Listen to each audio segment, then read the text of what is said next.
Hello students, आज exercise 3.1 के last 4 questions कर रहे हैं। इसके बाद ये एक्सरसाइज फिनिश हो जाएगी। चलिए स्टार्ट करते हैं question number 7।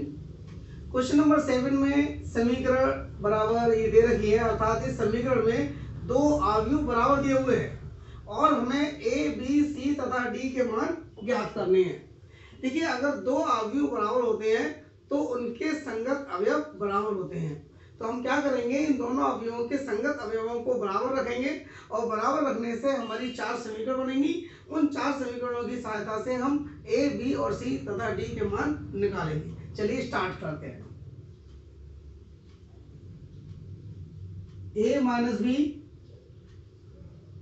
2a minus B, 2a plus C and 3c plus D, ये अवयव बराबर दी हुई है -1, 5, 0, 13।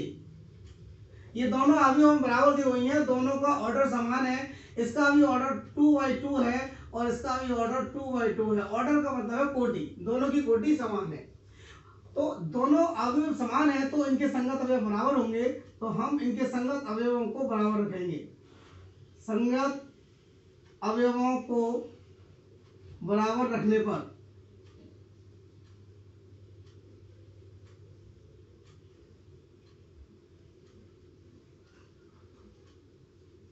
देखिए, a माइनस बी बराबर होगा -1 के इक्वल, और 2a माइनस बी ये बराबर होगा 0 के, और 2a प्लस सी ये बराबर होगा 5 के, और 3c प्लस डी ये बराबर होगा 13 के। ये समीकरण 1 मान लो, इसको 2 मान लो, इसको 3 मान लो और इसको 4 मान लो। इन चारों समीकरण की सहायता से हमें ए बी सी डी के मान ज्ञात करने हैं। देखिए, सबसे पहले समीकरण 2 लेते हैं। समीकरण 2 से क्या होगा, ये माइनस का भी हम उधर ले जाएंगे तो ये प्लस का भी हो जाएगा, अर्थात b बराबर हो जाएगा 2a। तो ये b का मान समीकरण 1 में रख दो। समीकरण 1 में b बराबर 2a रखने पर, तो b बराबर 2a रखोगे यहाँ पर तो ये हो जाएगा a माइनस 2a बराबर -1। a में से 2a घटाएंगे तो माइनस के a बराबर माइनस का 1, माइनस से माइनस हट जाएगा तो a बराबर 1, a का मान आ गया। अब ये a का मान यहाँ रख दे रहे हैं, इसे समीकरण 5 मान ले रहे हैं, तो a का मान समीकरण 5 में रखने पर, समीकरण 5 में a बराबर 1 रखने पर, चलिए रख दीजिए, तो ये हो जाएगा b बराबर 2 गुणा 1 अर्थात 2, तो b का मान आ गया 2, तो a और b आ गया। अब देखिए, आप a का मान यहां रख दे रहे हैं समीकरण 3 में, तो c आ जाएगा। समीकरण 3 में a बराबर 1 रखने पर, चलो रखो a का मान 1, तो ये हो जाएगा 2, a की जगह 1 रख देंगे तो 2 प्लस सी इक्वल टू 5, अर्थात c बराबर हो जाएगा 5 माइनस 2, अर्थात c का मान आ गया 3। c का मान भी आ गया। अब c का मान समीकरण 4 में रख दे रहे हैं तो d का मान भी आ जाएगा। तो लिख दे रहे हैं यहाँ पर समीकरण 4 में c बराबर 3 रखने पर, चलो रख दो, और c की जगह 3 रखोगे तो ये हो जाएगा 3 गुणा 3 प्लस डी बराबर 13, अर्थात 9 प्लस डी बराबर 13, अर्थात डी बराबर 13 माइनस 9 बराबर 4, तो डी का मान भी आ गया 4। आपके पास ए बी सी डी चारों मान आ गए और यही हमें निकालने थे, अर्थात क्वेश्चन नंबर 7 पूरा हो गया।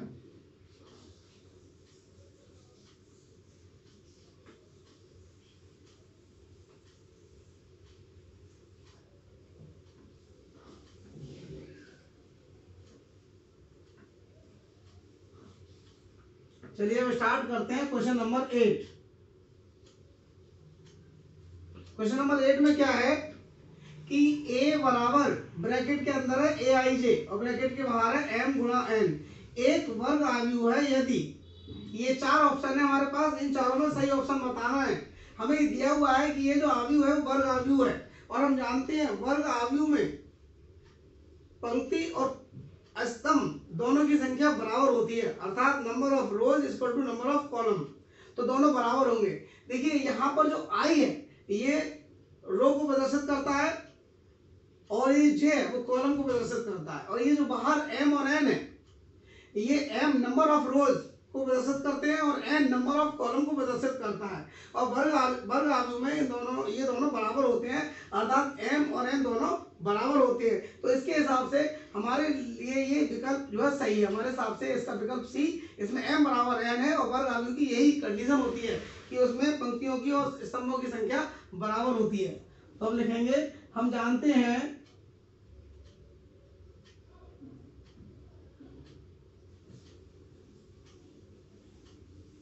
कि वर्ग आव्यूह में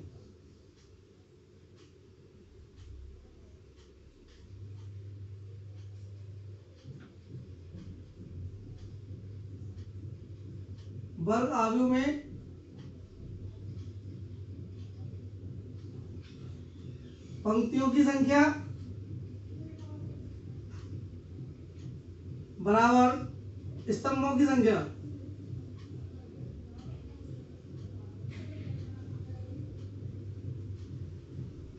जब पंक्ति और स्तंभ दोनों बराबर होते हैं तो वो वर्ग आव्यूह होता है। पंक्तियों को हम m से प्रदर्शित करते हैं और स्तंभों को हम n से प्रदर्शित करते हैं, अतः विकल्प सी सही है।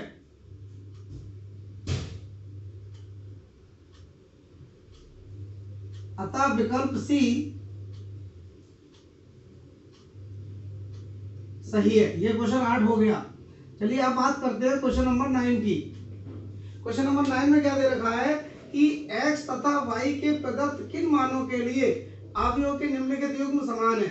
इस क्वेश्चन में भी हमें दो आव्यूह बराबर दे रखे हैं और हम जानते हैं कि दो आव्यूह बराबर होते हैं तो उनके संगत अवयव भी बराबर होते हैं। उनको जब हम संगत अवयवों को बराबर रखेंगे तो इसमें भी हमारे पास चार समीकरण बन जाएंगी। हमें उनसे सरल करके एक्स वाई के मान बताने हैं और भी चार विकल्प हमें दे रखे हैं। एक्स वाई के जो मान निकालेंगे तो उसके बाद हम पता चल जाएगा कि कौन सा विकल्प सही है। चलिए इसको भी करते हैं। 3x plus 7 5 y plus 1 2 minus 3x, ये बराबर दे रखा है हमें 0 y माइनस 2 8 एंड 4। चलिए संगत अवयवों को बराबर रखेंगे। संगत अवयवों को बराबर रखने पर, चलिए बराबर रखते हैं तो यहां से 3x प्लस 7 बराबर आ जाएगा 0, ये 0 के बराबर होगा। और यहां से y माइनस 2 बराबर होगा 5 और यहां से y प्लस 1 बराबर होगा 8 और यहां से 2 माइनस 3x बराबर होगा 4। अब इन दोनों से हमें एक्स वाई के मान निकालने हैं। देखिए y का देखिए आप, यहाँ से y का मान निकालिए, माइनस 2 को उधर ले जाएंगे तो इसमें जुड़ जाएंगे, y का मान 7 आ जाएगा। और यहाँ से अगर 1 को उधर ले जाएंगे तो ये घट जाएगा, 8 में से घटाएंगे तो यहाँ से भी y का मान 7 आ जाएगा, अर्थात दोनों समीकरणों से y का मान बराबर है। तो ऐसा करें, इनको समीकरण के नाम डाल ले रहे हैं, ये 1 और इसे 2 मान ले रहे हैं, इसे 3 मान ले रहे हैं, इसे 4 मान ले रहे हैं। तो देखिए समीकरण 1 से पहले y निकाल लीजिए, समीकरण 2 से पहले y निकालते हैं। समीकरण 2 से y बराबर आ गया 2 प्लस 5 अर्थात 7। समीकरण 3 से निकालेंगे तब भी उतना ही आएगा। समीकरण 3 से y बराबर 8 माइनस 1 इक्वल टू 7। देखिए y की दो समीकरण बनी थी, दोनों से y का मान समान है और आना ही चाहिए, क्योंकि यहाँ पर हमें दोनों अवयवों को बराबर दिया हुआ है और दो अवयव बराबर तभी होते हैं जब उनके संगत अवयव बराबर होते हैं। जिस तरह हमारा y का मान समान आया है उसी तरह x का मान भी दोनों समीकरणों से समान आना चाहिए। अगर अलग अलग आता है, अगर अलग अलग आता है तो हम कहेंगे जो कि संभव नहीं है, तो फिर हमारा ये विकल्प जो भी है ज्ञात करना संभव नहीं है, ये सही हो जाएगा। और अदरवाइज हमारे जो x और y के मान आते हैं तो हम इसमें तीनों में से मैच कर लेंगे। चलिए हम समीकरण 1 से देखते हैं। समीकरण 1 से आप देखिए, जब प्लस 7 को उधर ले जाएंगे तो माइनस का 7 आएगा और 3 का भाग कर देंगे तो x का मान आ जाएगा माइनस का 7/3। अब समीकरण 4 देखिए, आप समीकरण 4 से देखिए, ये जो 3x है माइनस का, इसको उधर ले जाएंगे तो प्लस का हो जाएगा, और ये जो 4 है इसको उधर ले जाएंगे तो ये माइनस का हो जाएगा, अर्थात 2 - 4 = 3x। मतलब 4 को बाईं तरफ ले आए, 3x को दाईं तरफ ले गए। तो हम क्या करेंगे, अब इसमें 3x बराबर 2 में से 4 घटाएंगे तो माइनस के 2 बचेंगे और 3 से भाग कर देंगे तो x का मान आ जाएगा माइनस का 2/3। तो आप देखिए यहाँ पर तो x का मान है माइनस का 7/3, लेकिन यहाँ पर x का मान है माइनस का 2/3, जो कि अलग अलग है, जबकि समान अवयव में सेम होना चाहिए। तो ये असंभव है, इसलिए x और y के x का मान ज्ञात करना संभव नहीं है, अतः विकल्प भी सही है। तो हम इसको लिख देते हैं।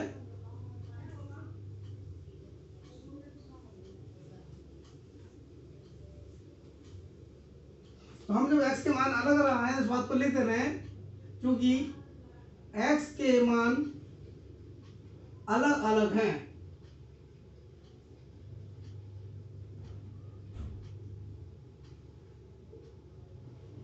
जो कि असंभव है।